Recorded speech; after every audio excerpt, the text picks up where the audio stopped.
Hi Sagittarius, welcome to Higher Source Tarot for a tarot reading for all Sagittarius, Sun, Moon, Rising, and Venus. Thank you to all of you for your support of the channel.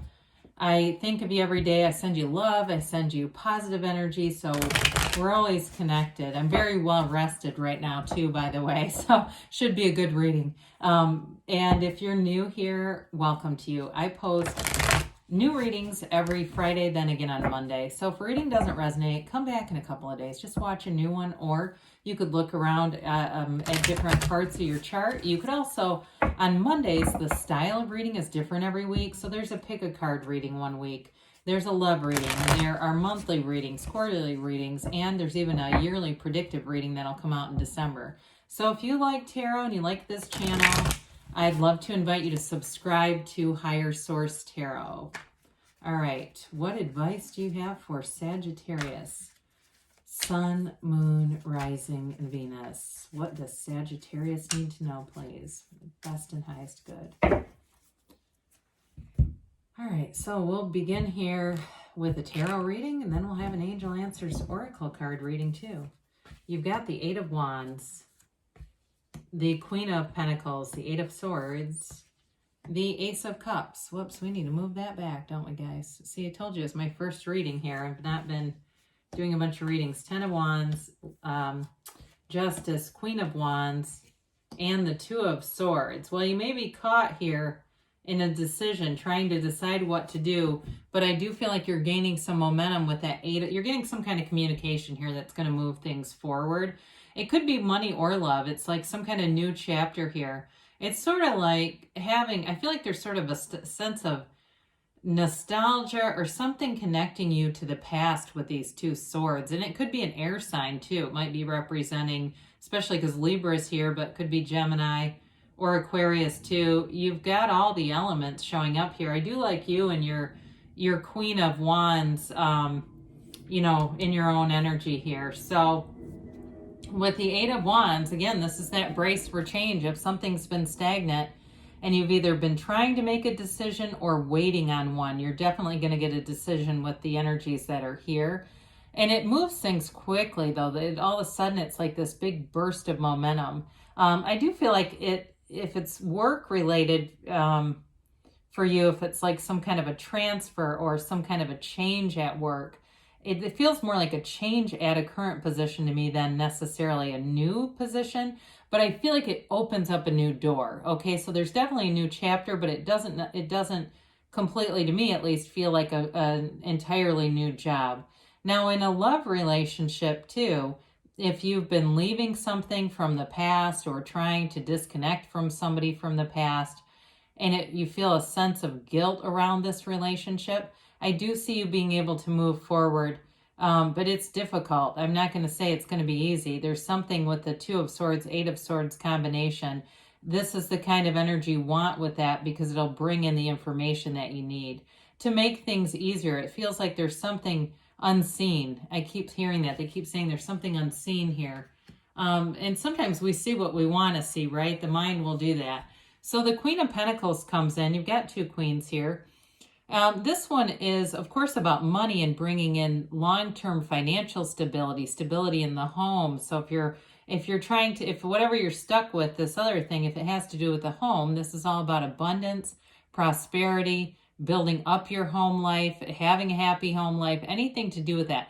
Now, this can also be about the physical body as well. So it does feel like for some of you with the wands that are here, it may be about moving, doing some things, improving your health in some way, and being on maybe some kind of a challenge. Could be a 6-week challenge, something like that. But again, she's a beautiful queen, so she feels good in her physical body. She feels confident. She feels comfortable. She's also, too, an energy of being connected with your community. So I feel like you'll have social and things you can get out and do. It does feel like large groups of people are around you. So it feels more, like I said, community-based, not in somebody's home. So with that Eight of Swords, oh, egad, here she comes again. It's a self-imposed prison. It's too much thinking, and it also may be because there's too many people. I hear somebody in the mix. I feel like this person is somewhat manipulative. And maybe they just don't know who they are. Maybe that's part of the problem. But they say things like, I'm being made to feel, that kind of stuff. I keep hearing somebody saying that. It drives me nuts. Because nobody makes us have a feeling. Our thoughts do that. So the self-imposed prison, it's time to break out of this. And the information you get with the Eight of Wands will surely help. This is low vibrational. Eight of Wands is high. So with the Eight of Swords here, again, it's not just vibration, but it's like evolution, and it's finding peace. It's having some kind of an underlying situation here that's going to be brought to the surface, whatever that is for you. So we like the Ace of Cups here. I do feel like, pardon me, I've got these two connected. It was bugging me. With the Ace of Cups, the arrows of love here, and justice, I do feel like you've got a relationship that moves forward for sure. So if it's been a decision or even a divorce, if somebody's coming out of a divorce, things do pick up and move forward. But with the Ace of Cups, it really is being in love with your own life. It's being in a place of unconditional love, being enthusiastic about the situation, feeling real pull.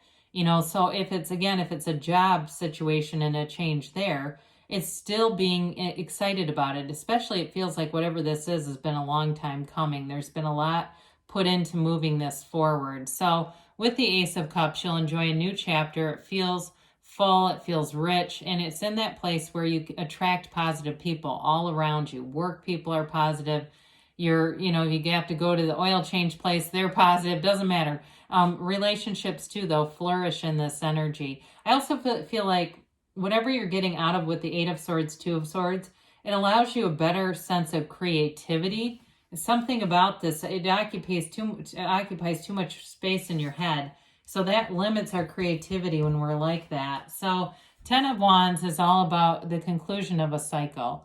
And so with this, you'll be back to full power. This taps out our energy a bit when you're really exerting a lot of energy and carrying all those wands, carrying burdens, carrying that waiting game, wondering when is this going to happen. If we do too much of that, it can really deplete our energy. So with this, I do feel like you've done what you've needed to do, and it's just a matter of being happy in the meantime, quite frankly. Now this again, for some of you with a house situation, one of the few cards that has a house in the backdrop. So again, there could be, there are indicators here of improving your home, moving into a home, something like that, where you put the groundwork in and it comes to fruition. But with seems like there's been a lot of delays here. So we like justice because justice finally makes the decision. And this is an energy of very decisive energy. There's no second guessing here, where the swords that are here are incredibly indecisive. This is the energy, and a trump card at that will say this is the decision, and it feels final. It's action. It brings in balance, though.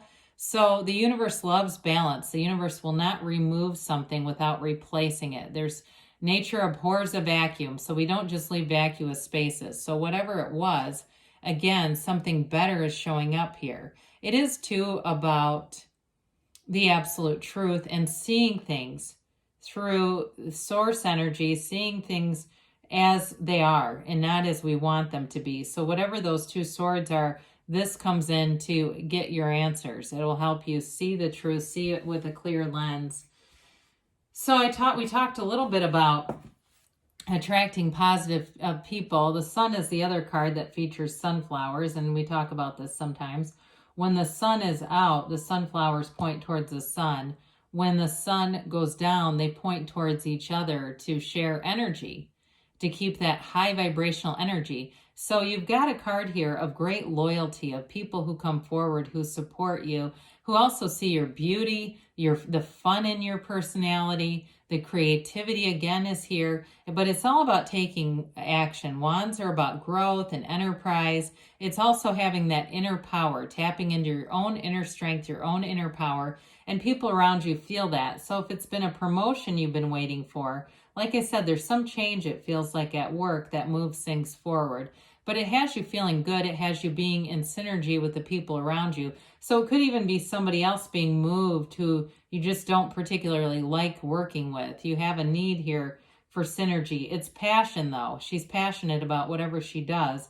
And of course, with that Ace of Cups, in a relationship, there's wonderful passionate elements. So if you are leaving something that was very restrictive, there's somebody coming in who's going to be romantic, passionate, and it's love. It's actual love. So it'll be a fun new chapter for those of you that applies. So the Two of Swords, you're in this impasse. We talk about this one at times, also in the blindfold. And the swords are heavy. I mean, look at the scale of those. That's a big weight to carry. So it does feel like whatever's been weighing on you, you sure will be glad to get this chapter started, the new chapter started. The bottom sword is fear. The top sword is anger. So it's a protective stance, but it doesn't do much good. This is not an energy that promotes growth and expansion. So we want to meditate, quiet the mind, quiet down all that noise, so that we can be open, read things that uplift you too. I mean, if there's, if it's devotions or meditations or whatever, Rumi, poems by Rumi, whatever it is, those things that can help you to be open, have an open heart so you can accept new ideas and new people. So it really is a positive reading, especially if you've been feeling stuck in a situation. It's definitely a reading of moving out of that energy. I like it when the tarot shows those elements of conflict. I think that's important. And, sometimes if I have too many positive readings, I'll have skeptics saying, how do you keep getting all these major arcana and things like that? And it's like, I don't know. Now in this reading, there's only one, but sometimes there's 4 or 5. The cards just present what they feel is needed. And sometimes it's the desire of the person too. It's somebody's energy that's coming through. Listen to your intuition, they say. So we have to quiet the mind in order to do that. And again, meditation brings answers. Well, and we say it so much, people probably get sick of it, but it's true. Get more information. Well, that information is coming forward, and it is going to be of help to you within the next few months, they say. And you've got a yes. So good things are coming to you, Sagittarius. I love you, and I'll be back again soon.